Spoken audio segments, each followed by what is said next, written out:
recording? We are recording. So welcome back to part 2 of our super special Pasadena Daydream Festival pregame show. I said part 2, right? Yes. Okay. It's our tailgate party. Yeah. This is what we're listening to. Although, I have a question. Do you listen to the band the day of the show? Sometimes, not as a rule. Often. Okay. 75% of the time. It's a strong rule for me to never listen to the band the day of the show. I mean, occasionally there's always it bleeds through to me sometimes when someone's got their, blasting in their car. So it won't be blasting any. Usually, yeah. I like to. I mean, especially with the Cure, I don't want to hear any Cure music. Mm-hmm. Like the day of the show, I want it. For some reason, I don't know why. It's just with fresh. Okay. I gotta hear fresh ears. Yeah, I want to hear Robert Smith.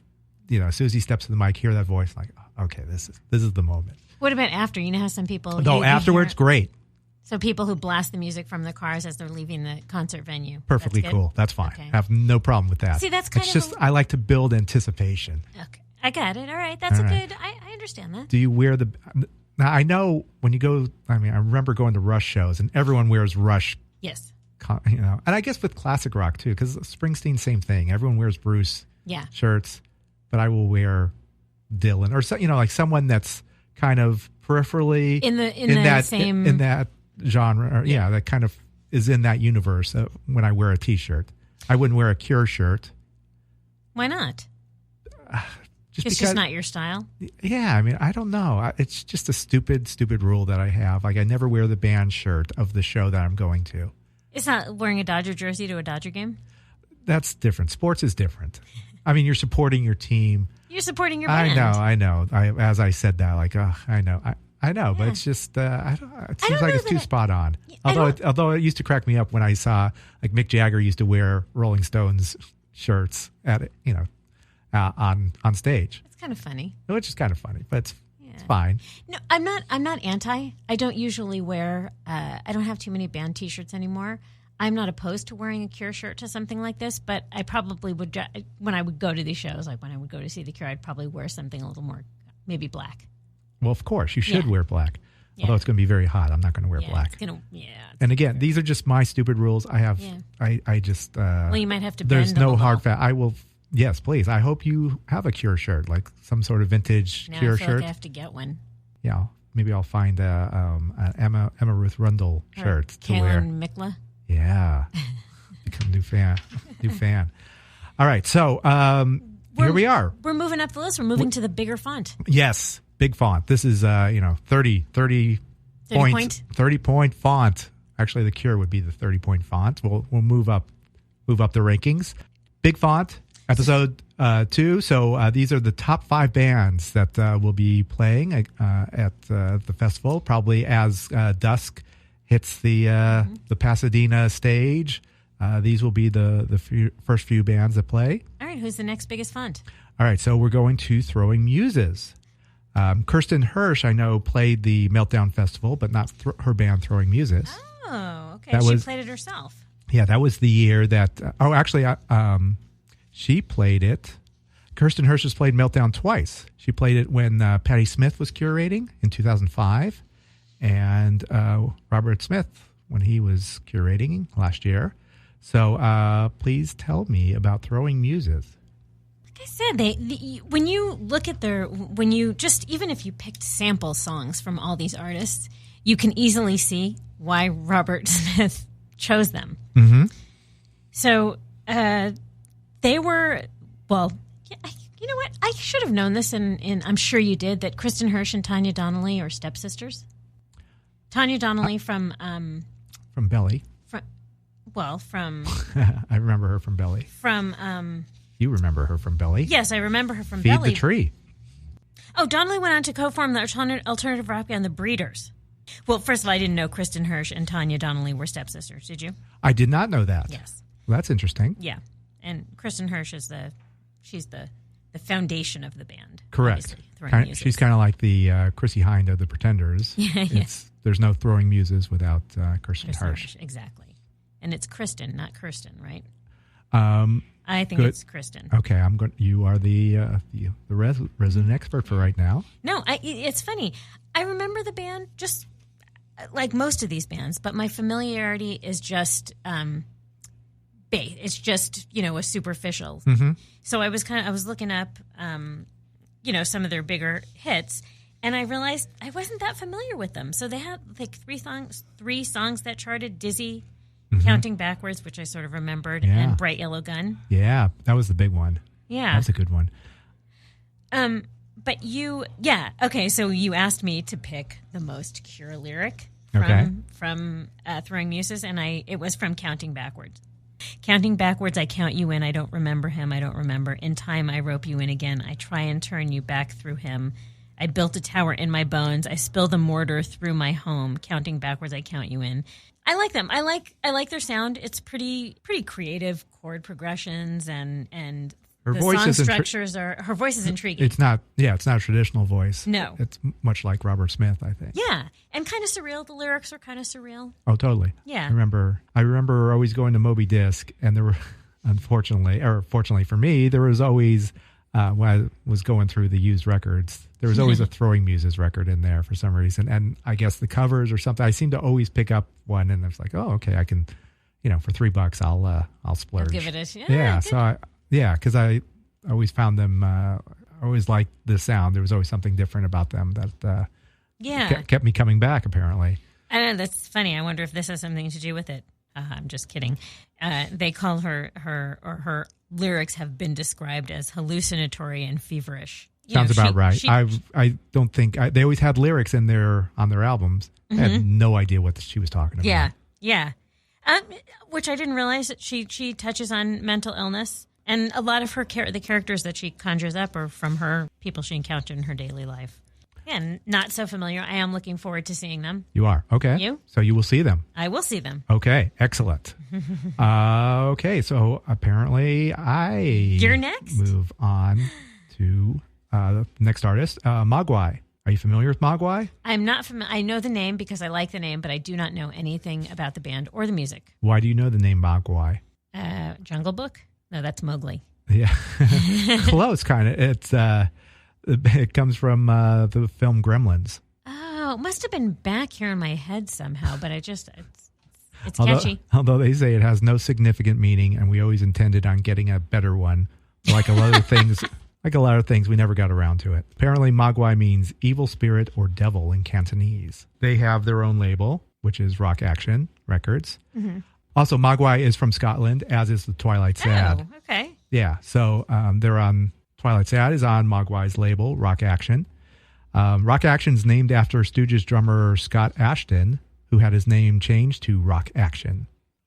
Did you know that? No, I did not. Oh, I'm just full of fun facts. Yeah, that is a fun fact. I love Mogwai in that they're mostly instrumental, slowly building. There's some lyrics to a lot of their music, but like The Cure, like they have these long, brooding introductions. Mm-hmm. And it just kind of builds and builds and builds, and it's like such a release whenever it starts. Then when the vocals come in. Yeah, whenever the vocals come in, it's like, it's very cool. Mogwai is very similar to that. How familiar were you with them? A little bit. I mean, I remember listening to them, not too intensely, but when I did hear them, it was always like, oh, okay, I need it. You kind of have to pay attention to them. Mm-hmm. It really doesn't feel like background music. I mean, I guess it could be. It's instrumental music that kind of demands your attention. In a way you can't really. This isn't something. A good description. You don't play it at a dinner party. It's good headphone music. Okay. So should be interesting how they bring that across on stage. Their single, their last album was in 2017. Maybe they have. I mean, a lot of these bands haven't had albums out. They put out albums a couple of years ago. So I hope there's some new music from some of them. Should be. I know Chelsea Wolfe has an album that's coming out shortly after. Like 2 weeks later, I'm sure she's going to play from it. Yeah, so that'll be good. But this is from Every Country's Son, the Cure-like single. Says, I see everything, all their suffering, tiny vehicles, space-age miracles. I don't know what that is. All our hearts were sore, no fight left in this war, before the ghosts will chase all those that rearrange. Yeah. And then the chorus is, I, taken from those spirals, be both kind, hungry for another peace of mind, silent and impatient without time, directionless and innocent. Oof. Yeah. It's like, oh, okay. I'm trying to take apart those lyrics. I'm like, all right. I'm not. No, exactly. It's got a good beat and you can dance to it. Yeah. Well, you will not dance to this music. It's mainly just kind of zoning out. And I'm not sure we're going to be dancing to any of this music. I don't know.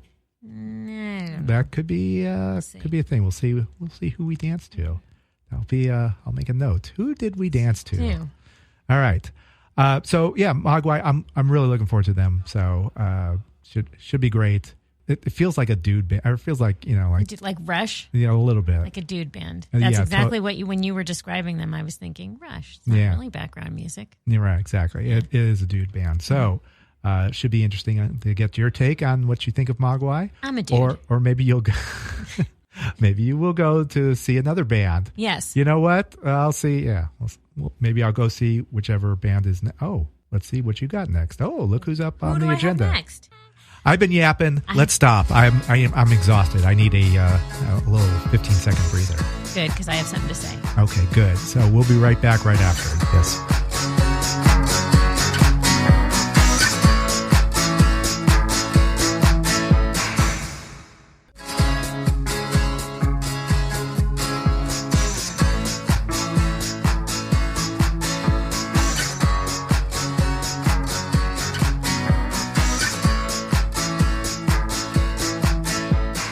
Another dude band.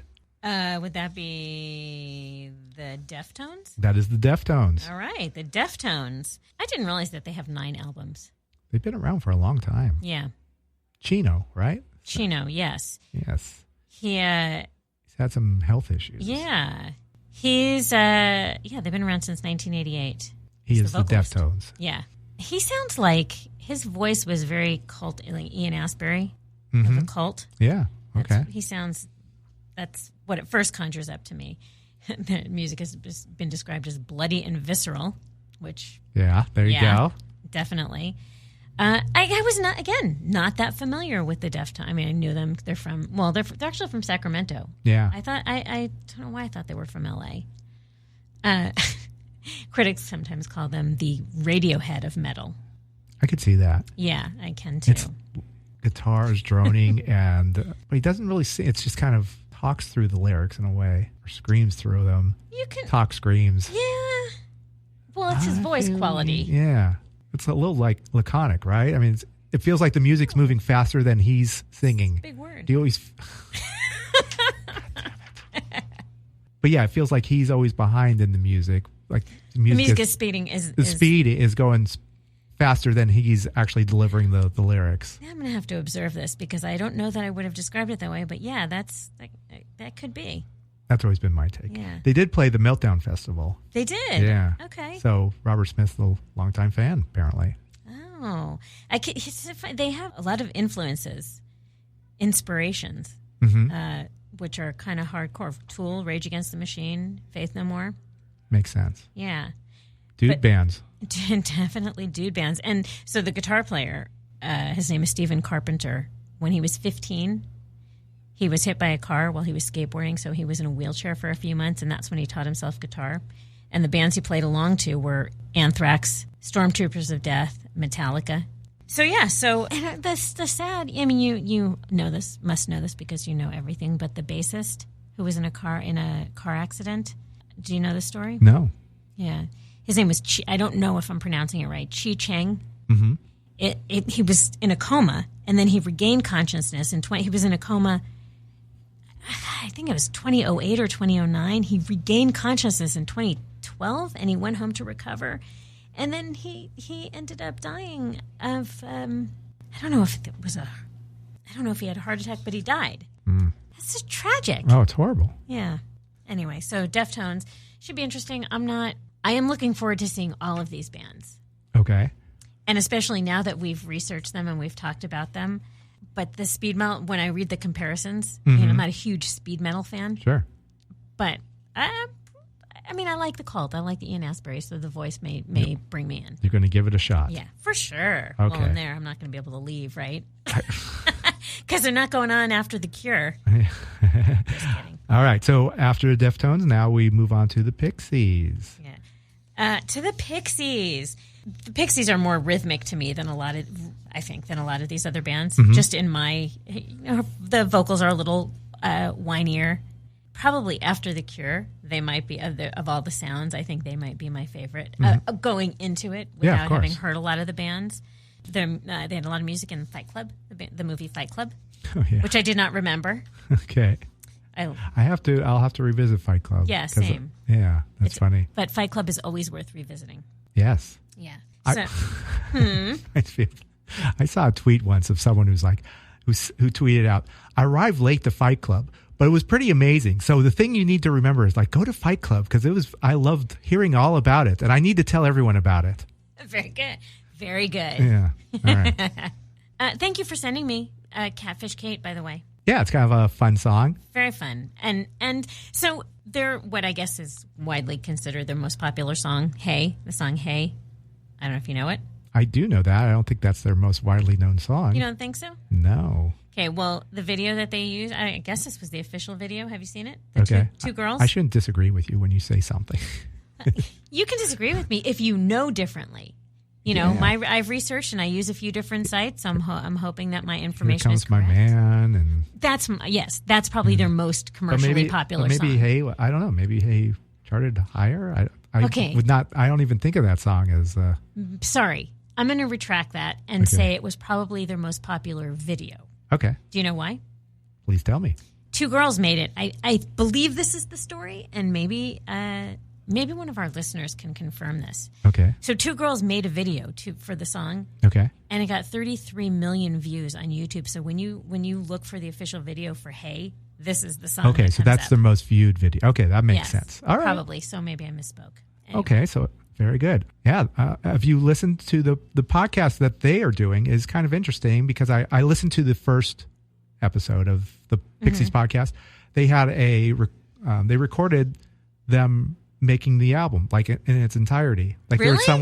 there was someone kind of like a fly on the wall who, as they arrived into the studio, they recorded them meeting and, talking about the lyrics and talking with the producer about the arrangements. And I think it's ongoing for it's like a 10-week podcast, and that leads up into their new album, which comes out later this year. Huh. Well, I will definitely be listening to that because I will listen to the podcast. Yeah, I'm curious to see the Pixies because they have this. They don't have Kim Deal isn't the bassist anymore. Yeah. I haven't seen them with Paz, who I think was in the bassist for A Perfect Circle, if I remember correctly. But anyway, she's extremely talented. So I've heard good things. I mean, I'm sure it's still going to be wonderful. I'm going to miss Kim though because Gigantic was always one of my favorite songs. I guess Paz will sing that song. Maybe they won't play that at all. Oh, I hope. I don't know. They do. We shall see. Yeah. Okay, well, I'm just going to tell you that you asked me for the most Cure lyric. Okay, go ahead. I'll tell you this one. It's Debaser. Do you know the song? I do. From Doolittle. Oh, one of my favorites. Mm-hmm. Got Me a Movie, I Want You to Know. Slicing Up Eyeballs, I Want You to Know. Girly So Groovy, I Want You to Know. Don't Know About You. Yeah, one of my favorite blogs is called Slicing Up Eyeballs. I know. You. It's from Debaser. Yeah. How did I not know that? I love Black Francis. Yeah. I just love that. That's the guy's name was. I don't know how he came up with that, but Black Francis. Yeah, that's how I want to be called Black Francis from now on. That's my rock and roll stage name. So anyway, we move on to looking forward to the Pixies. For it sure. should be great. It's going to be great. And then there's this other band. This band played the Meltdown Festival. They are called The Cure. What can you tell me about them? I've heard of them. I can tell you so much about them. This was so hard because I was looking for things that I did not know about them. Mm-hmm. And granted, I guess there turns out to be a lot I didn't know about them. But I went for the fun facts instead. Well, a couple things. Robert Smith used to tell his record company that he had a fear of flying just so he could cut down on his touring commitments. Yeah. So for 3 years, from 1989 to 92, He kept the pretense that he had this phobia. So they did 2 American. You knew this? I think he flew or took a boat to cross the Atlantic. We did 2 American tours sailing over on the QE2, which was very civilized. Yeah. That's very very cure. What? As we kind of have to wrap this up, you want to know the song? Is there a song that you really want them to play, and you will be disappointed if you don't hear it? Okay, I want to hear this. Of course, my favorite song, not just of theirs, but of all time. One of my favorite songs, Just Like Heaven. But I'm going to tell you. You again asked me. So you asked me for all the other bands. Okay. The most Cure lyric. Go ahead. And now you want to know the most Cure lyric. Please. This was so hard. This was really hard because obviously every Cure lyric is a Cure lyric. But I chose The Walk. Okay. From Japanese Whispers from 1983. Because? It just jumped out at me. I can't explain it to you. I kissed you in the water. You know the.